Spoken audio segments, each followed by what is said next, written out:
The cold wind clawed through the sleeping streets of Ryefield, carrying flecks of icy snow beneath the dull orange glow of tired street lamps. On this bone-chilling January night, the town's windows flickered with blue TV light and the distant scent of wood smoke. But outside, trudging along a crumbling sidewalk in boots that had lost their soles, was a man almost nobody noticed anymore. Elliot Marner's steps faltered as he pressed his battered coat tighter around his body. He'd learned to survive winters in the mountains, deserts, and distant continents. Yet somehow, civilian cold was always the worst. There was no purpose to this suffering, no mission, no brothers in arms, no hope of rescue, just the long ache of hunger, the bite of wind, and the suffocating loneliness that seemed to freeze his very soul. His mind drifted as he walked, past and present blurring together. He remembered battlefields and barracks, laughter intense, the roaring silence after the mortars fell. He remembered faces, some lost, some left behind, and some he prayed he'd forget. Tonight, memory was both comfort and curse. Ryefield was not an unkind town, but it was weary. Most had seen him shuffling through alleys and parking lots, scavenging for cans or warmth. Some pitied, some pitilessly turned away. There was a time, long ago, when he'd been Captain Marner. Now he was just another shape in the dark, invisible and unwanted. He stumbled once, caught himself on a signpost, and shivered so violently his teeth chattered. He could feel the numbness crawling up his legs, the first warning of real danger. His breath came in little clouds, fading fast. For a moment he wondered if he should just sit down, let the snow pile up and erase him for good. No, not yet, not tonight. He pushed on, boots scraping over ice. The empty storefronts watched him pass. Overhead, the moon slid behind clouds and the night felt suddenly heavier. He didn't see the patch of black ice at the corner of 5th and Main. His boots skidded, his arms flailed, and in a sickening moment he crashed down, knees striking concrete, head bouncing against the frozen curb. The world went white. He heard voices, once, twice, then nothing but the wind and the distant sound of his own heart slowing. Snowflakes drifted down, dusting his prone figure. Minutes stretched, became an hour. Lights in nearby apartments blinked out one by one. No one came, and then someone stopped. Her shift was almost over, but Liana Wren lingered behind the gas station counter, staring at the clock's sluggish hands. She was 19, small for her age, with tired eyes and an old jacket borrowed from her brother. Life had not given her medals or easy victories. She scraped by, lived with her mother in a peeling apartment, and saved every dime for a dream she couldn't name. The world, she felt, was mostly made up of things she had no power to change. But tonight something was different. She couldn't say why, but an unease crawled up her spine, a sense that something outside was, wrong. When the bell over the door chimed, she startled. But it was only a delivery driver grumbling about the weather who left as quickly as he'd come. Still, the feeling persisted. So, when her shift finally ended, she zipped up her coat, pulled on her hat, and stepped out into the freezing air. The night bit at her cheeks. She took a shortcut down 5th, hands buried deep in her pockets, her head down. That's when she saw him. At first she thought it was a pile of old clothes. Then she realized the dark shape by the curb was a man. He wasn't moving. Her breath caught. Fear warred with something else. Compassion, maybe, or the stubbornness that had always gotten her in trouble. She knelt, snow soaking through her jeans, and gently touched his shoulder. "Sir?" she whispered, her voice trembling. No response. She tried again, a little louder. "Sir, are you okay?" Still nothing. She fumbled for her phone. 911? Would they even come for someone like him? She glanced at the dog tag poking from beneath his coat, fingers shaking as she read the name, E. Marner. She remembered her uncle, a veteran lost to a war at home. Remembered the funeral, the folded flag, her mother's tears. She called the only number she could think of, the local military base, Fort Maddox. The phone rang. At last, a terse voice answered. "Fort Maddox." She spoke quickly, stumbling over her words. "There's a man outside the gas station. He's wearing a tag. I think he's one of yours. He's not moving, please." A pause. "Where?" She gave the address. "We're on our way." The line went dead. Liana stayed kneeling beside him, fighting the cold, fighting the urge to run away. She remembered what it felt like to be invisible. She would not let that happen to him, not tonight. The silence of the street was broken by the sudden glare of headlights. Engines rumbled. A convoy, unmistakably military, cut through the snow and sleet. 3 olive-drab Humvees rolled to a stop, tires crunching frozen gravel. The doors opened in unison, and a half-dozen soldiers fanned out. Liana shrank back, startled by their sudden precision and the authority in their every movement. The squad leader, a sergeant with hard eyes and a chiseled jaw, strode forward, gaze sweeping over Elliot's collapsed form. "He's alive," one soldier confirmed, feeling for a pulse, weak but alive. They lifted Elliot with a care she'd never seen, as if moving something sacred.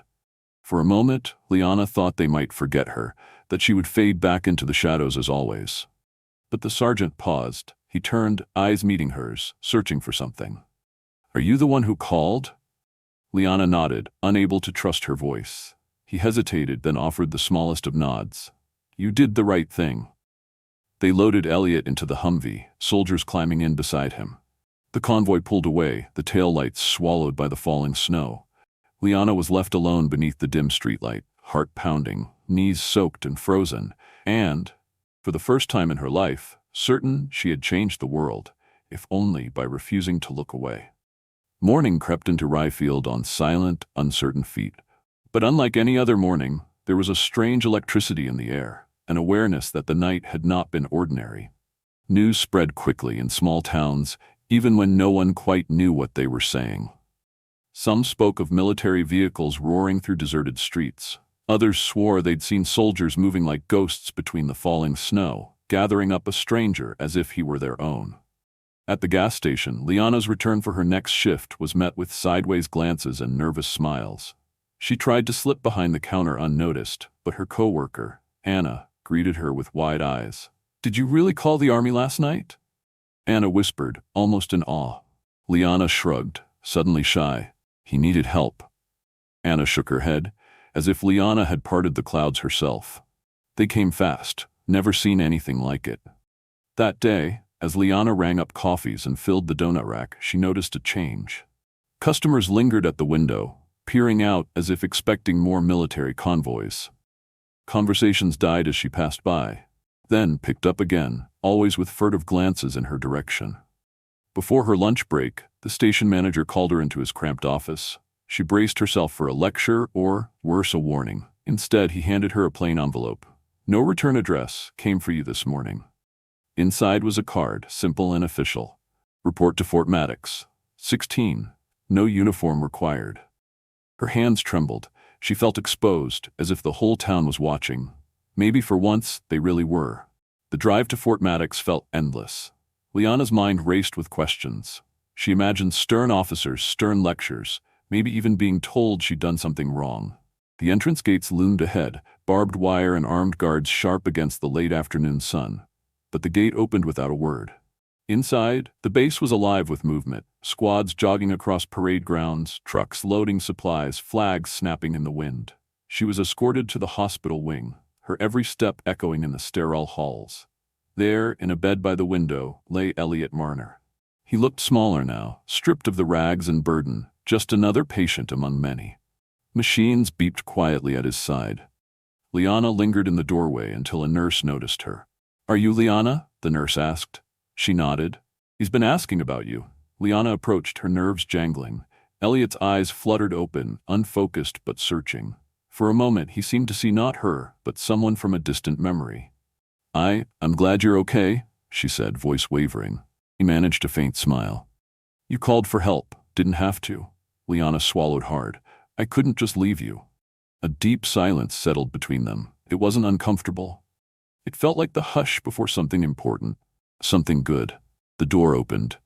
Colonel Rye's entered, his metals clinking softly. "Miss Wren, thank you for coming."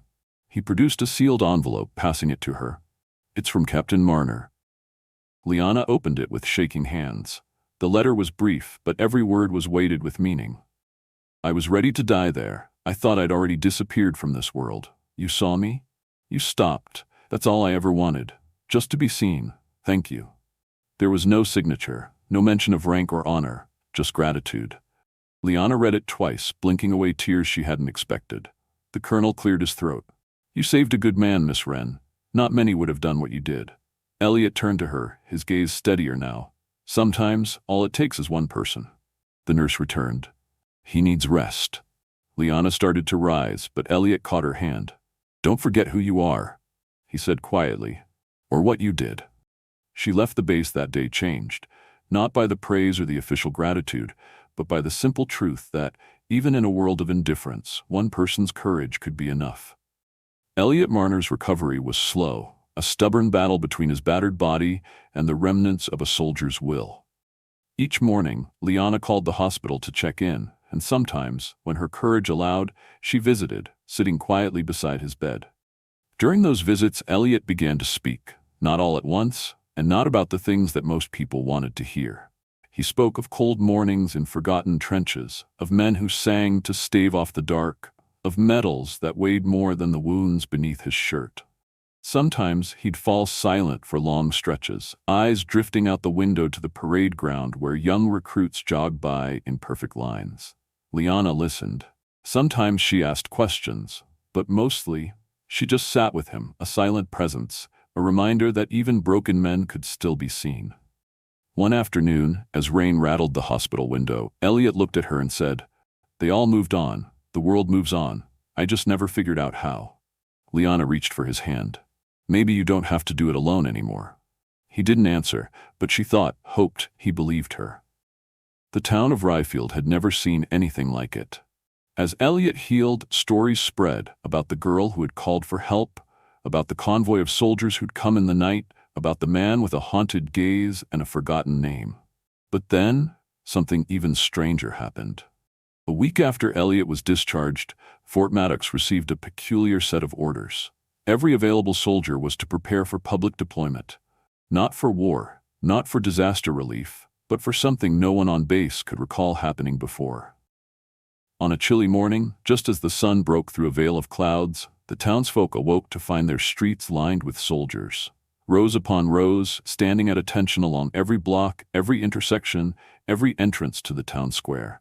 There were no speeches, no sirens, just a silent wall of uniforms, a living salute.